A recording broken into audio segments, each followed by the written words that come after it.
Good evening and welcome to the Late Debate.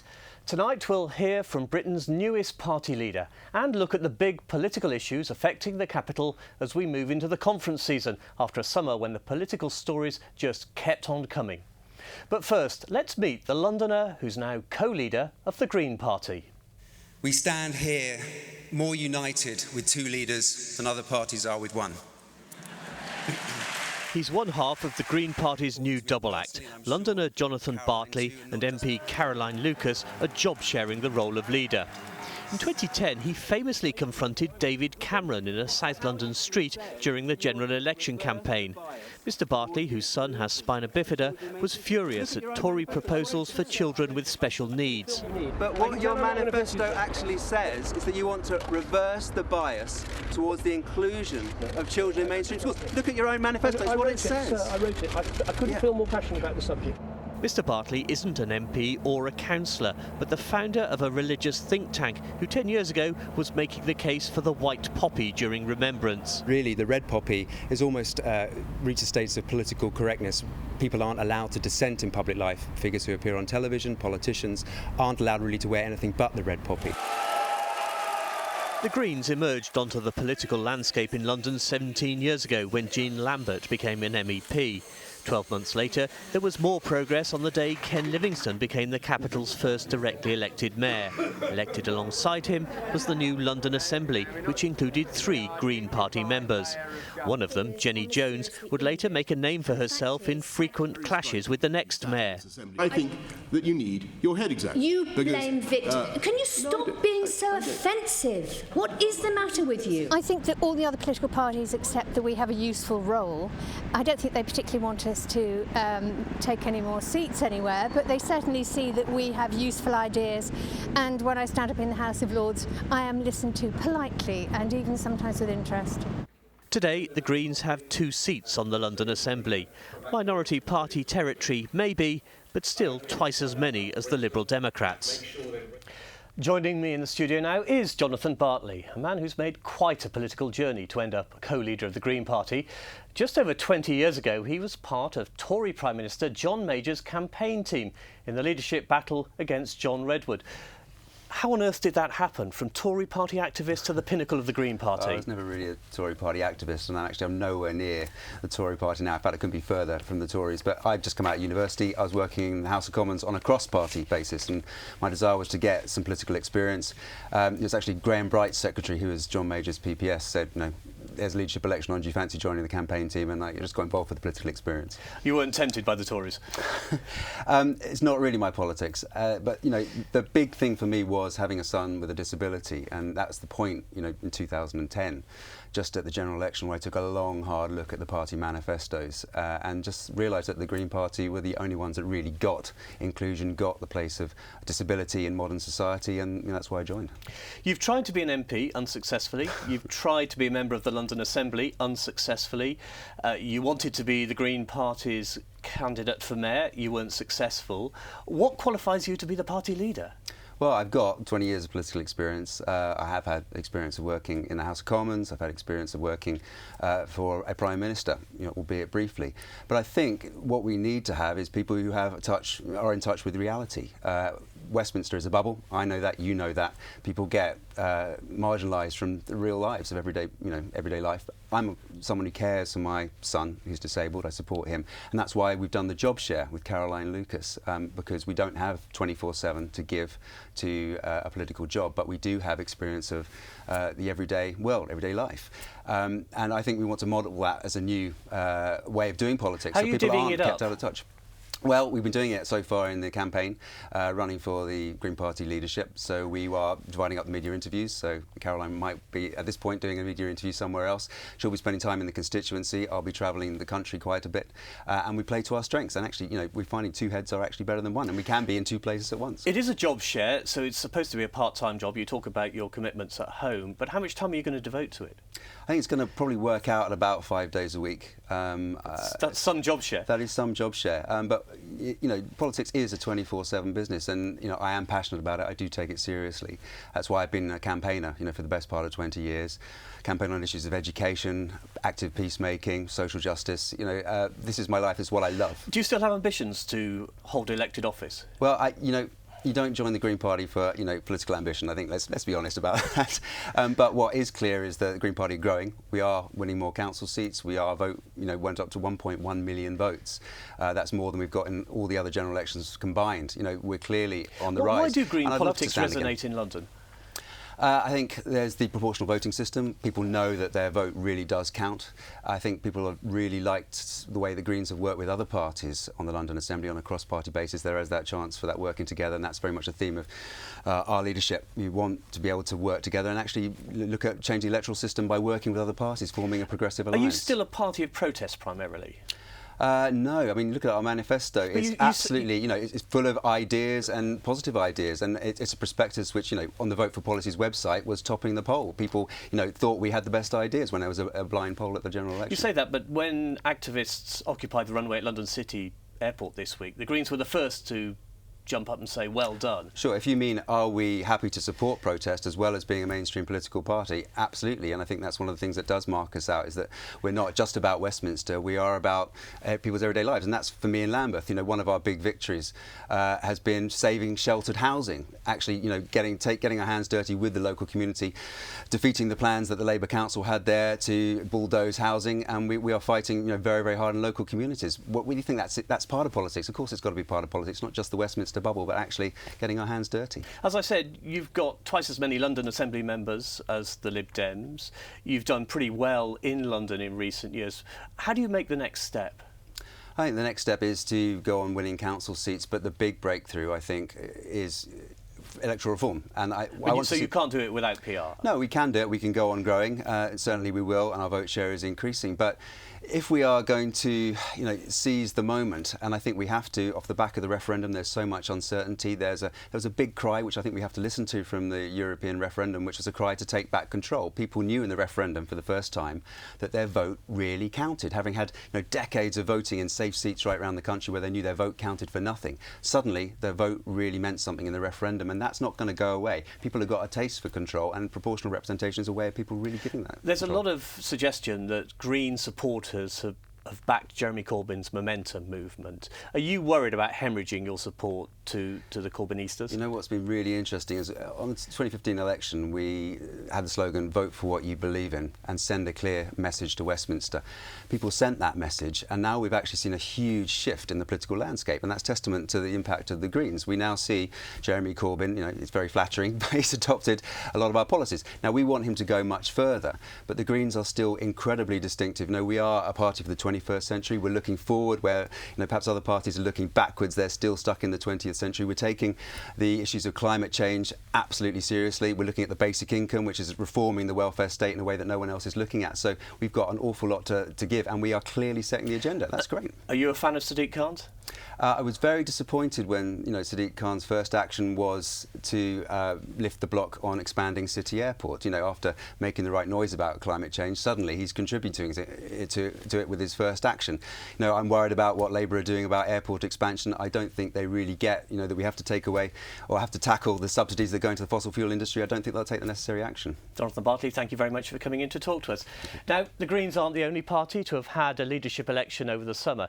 In fact, it's been a summer jam-packed, or should that be ram-packed, full of politics, from the seemingly never-ending saga of London's transport troubles to the fallout from the referendum.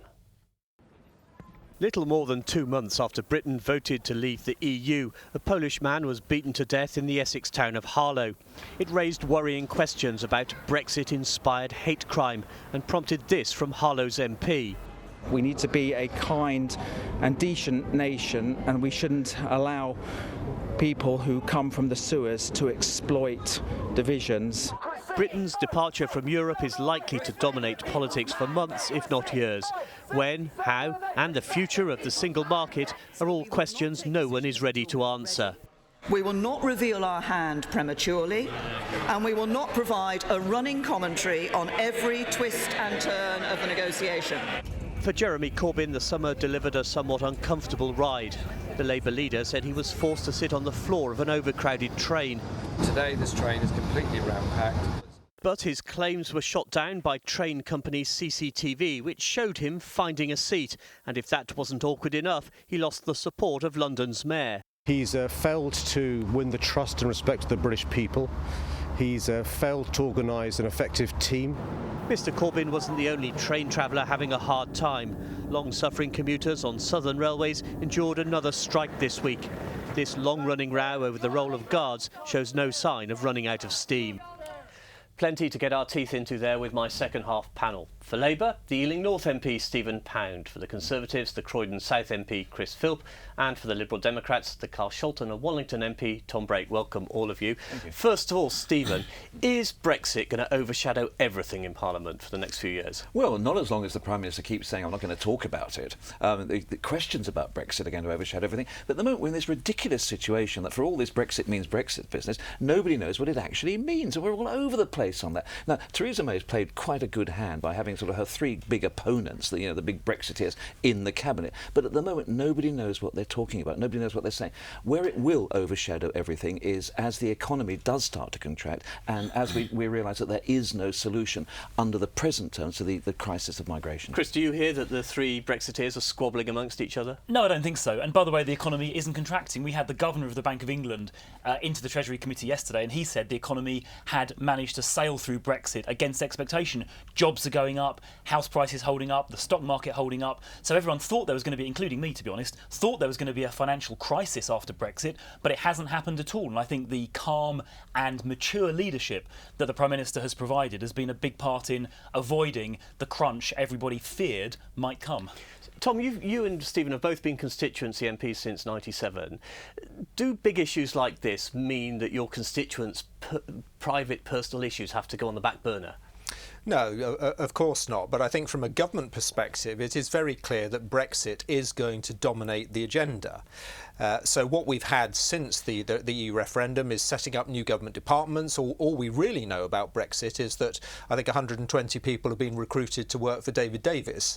My real worry is that issues in my portfolio, I cover foreign affairs issues like Syria or the migration crisis, issues which previously have been very prominent in government statements, for instance, are now almost completely off the agenda. So everything is going to have to be seen through the prism of Brexit? Well, I think so. And I think, for instance, the fact that the government, there are 7,000 pieces of EU legislation that the government apparently are now going to get rid of.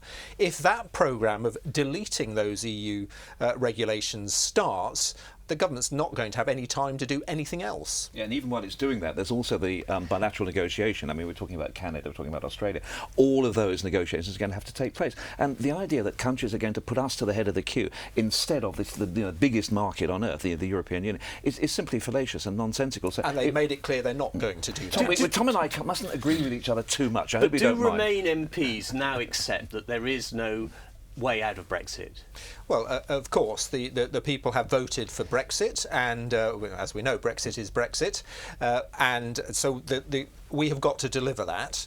But I think what we've got to deliver longer term is that people have voted for departure. In other words, they voted to leave the EU. What they did not vote for is a destination. No one was telling people, and it didn't happen during that campaign, exactly what our relationship with the EU was going to be at the end of the two years negotiations once Article 50 has been invoked. And I think at the end of that process, people will actually want to have a say in whether they think the deal the government are going to put to the EU is a deal that is beneficial to the UK, or whether in fact it's going to harm us. You heard what he said, but you're shaking your head. Yeah, look, I mean, we've had the vote. I actually voted to remain. I was disappointed by the result, but the people have spoken, and we need to respect their view. I think it's up for Parliament now to decide on the precise form of Brexit. I agree that the Leave campaign didn't specify a manifesto for exit, but I think when it comes to it, Parliament should scrutinise this, and over the next 2 years, 2.5 years, and we'll debate this, I'm sure, many times, and I hope ultimately vote on the Brexit passage, not Article 50, but the actual Brexit deal, and it's up to Parliament to decide what is the best arrangement for this country. I hope, personally, that it will involve as much free trade as possible with the rest of the European Union, and I hope we get on, and I think Liam Fox to be fair to him, he's pretty active, is getting on already with talking to people in India and Australia and Canada and everywhere else. So I think there is an opportunity to strike free trade deals that we couldn't strike when we were part of the European Union. Can we talk trains, not just Southern Railways, which you care about, Jeremy Corbyn, what did you think when you saw him sitting on the floor of the train? I thought, poor chap, this is a dreadful situation to find yourself in, reduced to reading Private Eye on the... I thought it was actually quite a good story, and it illustrated the problem that my constituents face every day of the week. Unfortunately, it did slightly tend to unravel a little bit afterwards, I have to say. But initially, I had a great deal of sympathy. Well, it's bizarre that he couldn't actually find a train on which there were high levels of overcrowding. He could have travelled on any of the southern trains very easily. And had a real problem where he couldn't actually find a seat. It was 11 o'clock in the morning. The trains are not crowded at 11 o'clock in the morning going from London to Newcastle. For me, it was... Just book ahead, mate. Book ahead. Exactly. Look, there were more empty seats on that train than there are in the shadow cabinet.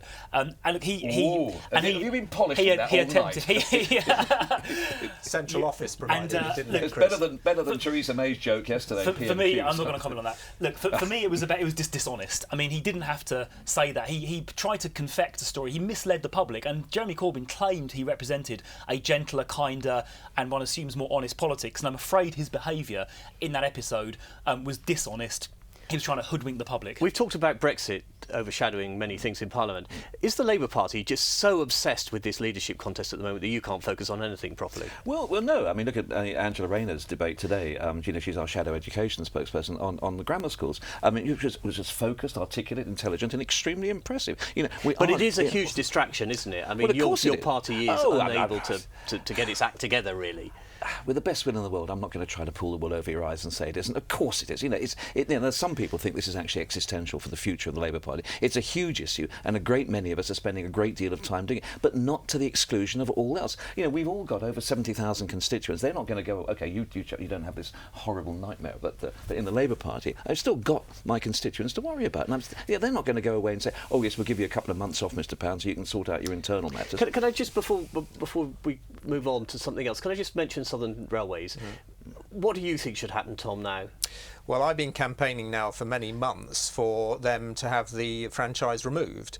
What I'd like to see happen as quickly as possible is for Transport for London to take over. I've in fact, since Transport Secretary's made it clear that he doesn't think TfL's experienced enough to run it. So that's not I think happen. It might not happen immediately, but I think in the longer term, TfL have got the experience. If you look at what they've done in relation to the Overground, for instance, then they have turned that around. Their customer satisfaction or passenger satisfaction on that route is very good. So that's what I'd like them to do. Southern have failed, and I think it is now time to take that radical action. Have you changed your view? Yeah, no, I haven't. I think GTR should lose the franchise. They are incompetent, but also the RMT's strike is totally unjustified. No one's losing their job. There are no pay cuts. There are still going to be 2 people on each train. So I urge the RMT to call off both the official and unofficial strike immediately. It's damaging customers for no reason. Well, Southern's trains may be delayed, but the government's policy on grammar schools is running ahead of schedule. Due to be announced at the Tory conference next month, it saw the light of day this week when an official was photographed carrying a confidential briefing paper into Downing Street. It resulted in the new Education Secretary, the Putney MP Justine Greening, having to explain herself in the Commons today.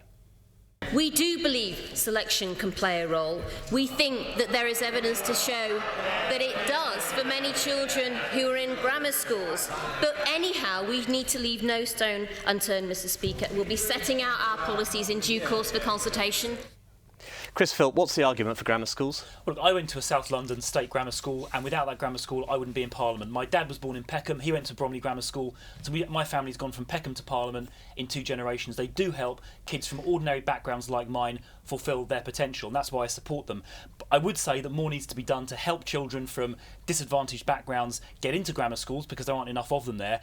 And King Edward VI School in Birmingham has done that. They've increased their intake from 3% to 25% by doing outreach, by giving free coaching for the test to poorer kids, and by giving bursaries to cover travel. So it can be done, and if that social inclusion piece is completed, I will be supporting more grammar schools. Stephen Pound, you're a grammar school boy, aren't you? Yes, well, there wasn't much alternative. I'm afraid when I went to school, they didn't have comprehensive schools. But my children went to the state comprehensive school, and I'm very delighted to have it. And the argument that Chris was actually making about the free school meals, the 3%, I mean, it shows that the grammar schools will only succeed if others fail. By definition, a grammar school cannot be a success unless someone isn't at a grammar school. No, that is the reason. The only reason why people are desperately trying to get into grammar schools is to give their kids an additional advantage. Surely any person, any sane, adult, mature politician would want all schools to be of a high standard. And the minute we say the grammar schools are out there, we're condemning not just the pupils who fail the 11 plus or don't get into the grammar schools, but Tom all Brake, those do you schools. have constituents who say to you that they'd like the idea of a grammar school? Well, in my constituency or in my borough, half of the secondary schools are grammar schools, and they achieve very good results, and they are very popular with parents. But I think the issue is that we're having a discussion here about grammar schools, which is fine, but actually the overwhelming majority of children go to secondary schools which are not grammar schools. So if the focus should be on that very much larger group of children who we want to see achieve well academically or vocationally. And I think the problem with grammar schools is, contrary to what Chris has said, unfortunately, I think all the evidence is that grammar schools are very good at helping children, particularly from perhaps middle-class backgrounds. But if you've seen the success of them in your children, constituency, would you support more grammar schools? Well, I think if it was possible to demonstrate that from a social mobility point of view, grammar schools could actually help disadvantaged children. Now, Chris has given one example of one school, but I'm afraid the overwhelming majority of evidence is that actually the children going to grammar schools helps the children who go there, but the knock-on effect on the overwhelming number of children who don't go to grammar schools is not positive. That's very clear from the evidence. You've heard the call for making the case. Look, I simply don't accept Tom Brake's point that education is a zero-sum game, and that if a grammar school does well, by definition another school does badly. Take Torbay, where my colleague Kevin Foster is the MP. They've got a grammar school, they've got a technical college, they've got a faith school, they've got ordinary comprehensives that offer a great service. You can have a whole range of schools. And by the way, Wallington County Boys School in your constituency, Tom, has a 14% free school meal entry. They're doing a great job at helping disadvantaged children, which is why I want them to expand into my constituency. Let's look at the reality of it. I mean, I took the 11 plus, and so one hot afternoon in June, back in the 60s, I took an exam which was rigged, because if boys hadn't got the additional marks back in the 60s, every grammar school in London would have been all girls. Stephen Pound? And that's Chris Philp, Tom Brake, I'm afraid we've run out of time. Clearly there is a lot to talk about here. We'll be back just after the party conferences. Until then, good night, and thank you very much for watching.